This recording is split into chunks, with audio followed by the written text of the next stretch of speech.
A possible peace deal in Afghanistan? The Marine Raiders make a move across the country. A missile with machine guns.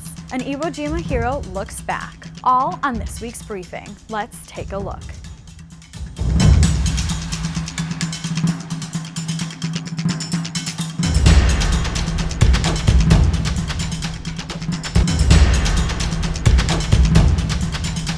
Are the U.S. and the Taliban on the verge of a peace deal? A Taliban spokesman this week said a deal has been outlined, and an initial plan could be signed in the coming weeks or days. But U.S. officials, for their part, have yet to confirm the deal. The two sides have been negotiating since the summer of 2018, looking for an end to America's longest war. The talk of a deal follows a 7-day reduction of violence agreement and comes on the heels of meetings with Afghan President Ashraf Ghani. We have to give peace a chance.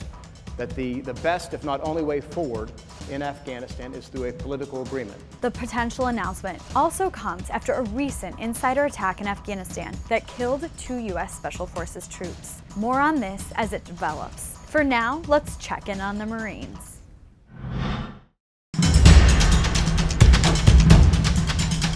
The Marine Corps Forces Special Operations Command has announced it's moving its entire West Coast operation to North Carolina. In a move to consolidate all Marine Raiders in one place, officials announced the Camp Pendleton contingent will move to Camp Lejeune. The maneuver will mean the relocation of more than 900 Marines, sailors, and civilian employees. The plan is to complete the consolidation by 2022. Now for the latest on the coronavirus.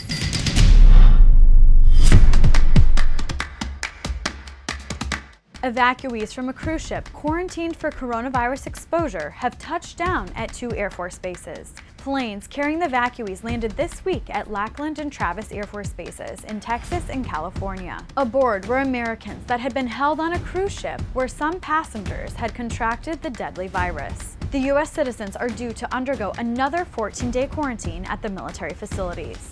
Okay, time to check out some tech.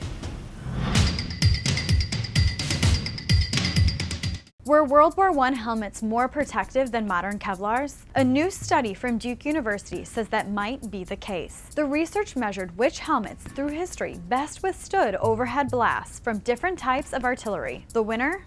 A World War I French helmet, made of steel. The Adrian helmet has a crest and a brim, and resulted in the lowest risk of brain trauma in the tests. Okay, now for some history.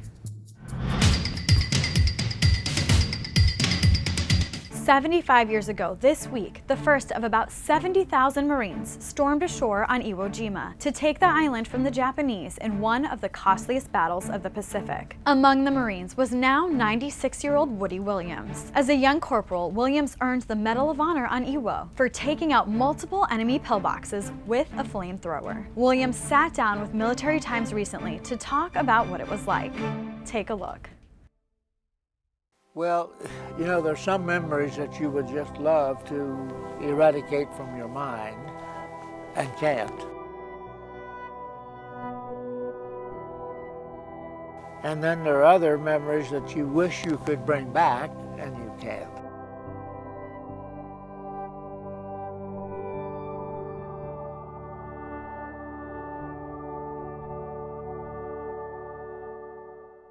When we got to the beach, of course, we're all down in the Higgins boat where you can't see where you're going or what's coming up.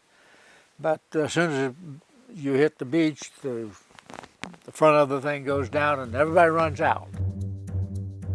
And I can remember running out of the Higgins boat, and on both sides of the Higgins boat were cordwood stacks of bodies.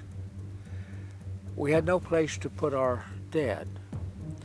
So the burial people, the people that collect the bodies, had rolled them in their poncho. Everybody had a poncho that you carried on the back of your pack for rain and whatever.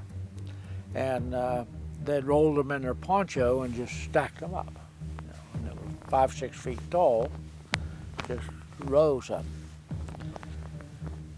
And that memory was just never, ever go away.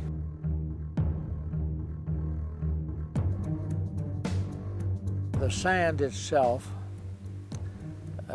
it was like, I was born and raised on a dairy farm, as I said, and It would remind me of trying to dig a hole in a hill of corn, just shelled corn. There is no way. You dig it, but it just keeps coming in because there's no foundation to it.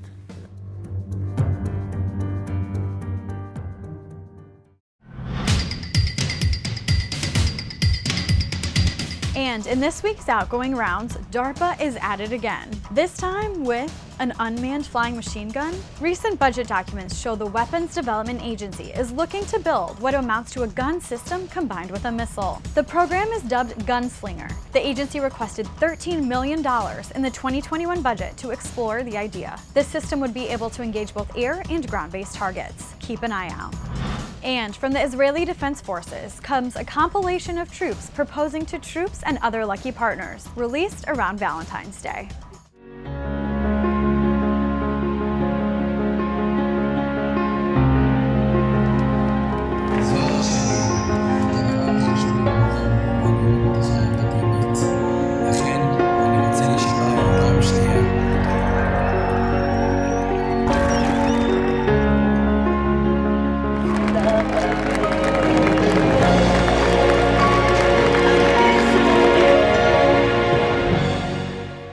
Congratulations all around. All right, that's all we have time for this week. Please visit us on militarytimes.com and our social pages on YouTube, Facebook, Instagram, and Twitter. And check us out on Army, Navy, Air Force, and Marine Corps Times for the latest news. Thanks for watching, and we'll see you next week.